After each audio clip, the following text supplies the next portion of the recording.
gagasan Pegasus ini mengancam demokrasi itu bisa dijelaskan bagaimana penjelasannya? Bagaimana ini?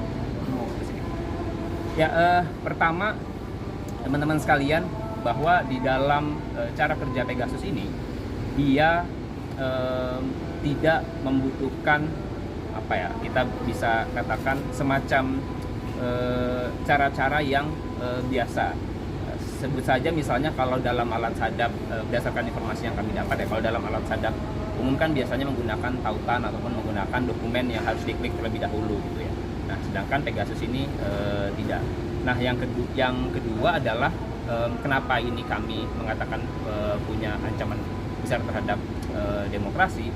Laporan dugaan penyalahgunaan Pegasus ini sebetulnya dalam report Indonesia Leaks di beberapa negara itu sudah sempat terkuak gitu ya. Misalnya saja di Thailand, Pegasus ini diduga kuat menjadi alat membungkam demonstran di Thailand pada saat itu. Ada sekitar 30 aktivis yang kabarnya juga mengalami pembungkaman dan diketahui itu dengan atau menggunakan Pegasus.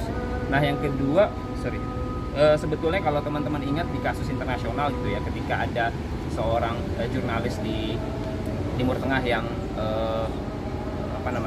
meninggal, itu juga kan sebetulnya ada dugaan kuat di mata-matai lewat Pegasus. Nah, dalam konteks ini kenapa akhirnya kami mengatakan bahwa ini mengancam demokrasi, karena itu tadi dia berpotensi untuk disalahgunakan dan memasuki ruang-ruang privat gitu ya, yang mana sebetulnya dalam konteks demokrasi kan sebetulnya ruang-ruang kebebasan berpendapat itu kan sudah dijamin gitu ya. Dan ketika kita melihat munculnya Pegasus ini, tentu